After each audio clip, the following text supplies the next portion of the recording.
Walang ceasefire. Yan ang giit ni Senador Ping Lacson sa paglabas ng kanyang mga ebidensya sa mga umano'y maanumalyang proyekto sa Taguig. Maipipresenta raw ang ilan sa mga ito sa Senate Blue Ribbon Committee. Pero kailan nga ba magpapatuloy ang pagdinig ng komite? Narito ang agenda report ni Dexter Ganibe. May patikim na si Senator Ping Lacson sa mga nag-aabang sa susunod na pagdinig ng Senate Blue Ribbon Committee. Sa kanyang X-account, sinabi niyang ilalahad niya sa komite ang anyay delicious na bahagi ng mga ebidensyang kanya nang isinumite sa Ombudsman. Ito ay mula sa 5 case studies na kanya umunong isinagawa sa mga infra projects sa Taguig. Sabi ni Lacson, walang ceasefire ngayong umarangkada na ang lahat. Pero mukhang matatagalan pa ang expose ni Lacson sa mga detalye nito.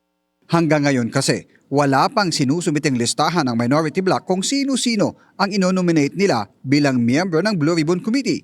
Sabi ni Senator Erwin Tulfo, hanggat hindi napupunan ang lahat ng membership position, hindi makakausad sa anumang kailangang gawin.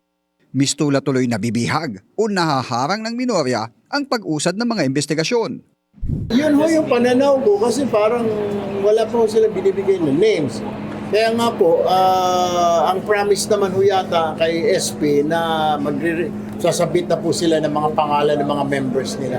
Sa plano naman ni Senator Ping na ilalahad sa Blue Ribbon ang ilang bahagi ng kanyang investigasyon sa Taguig Infra Projects, sabi ni Sen Erwin, pag-uusapan pa nilang dalawa. Ako sabi ko si Sen Ping, ano ba daw, gusto mo mag-hear pa ba tayo rito? Kasi tatagal lang, mas mabilis na yun, di ba? Nasa Ombudsman na kami dito, mag-iimbestiga pa, tsaka yung findings namin, sasabit natin sa Ombudsman. Una nang sinabi ni Senate Minority Leader Alan Peter Cayetano na welcome sa kanya ang ginawa ni Lacson na pagpapaimbestiga sa Ombudsman sa mga kinikwestiyong proyekto sa kanyang baluarte para magkaalaman na. Dahil sa flood control scandal at parati itong paulit-ulit na binabanggit, kahit ang ating Pangulo inuna po ito sa SONA kahapon, ibig sabihin po ito'y top of mind.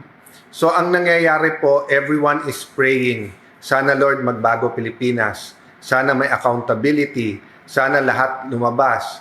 And also because of that, on the toes, lahat ang pero naka-attention lahat ng politiko, whether very, very corrupt, not corrupt, corrupt. Kasi nga, alam na nandyan lahat ng mata. Sa kanyang FB Live kagabi, shinout out ni Senator Alan si DPWH Secretary Vince Dizon, kaugnay ng major reforms na kailangang ipatupad para hindi na maulit ang mga ghost project at substandard na infra project ng gobyerno. Para sa agenda, Dexter Ganibe, Bilyonaryo News Channel. Manatiling nakatutok sa Bilyonaryo News Channel, sumubaybay sa aming social media accounts at mag-subscribe sa aming YouTube channel para sa mga eksklusibong balita at storya.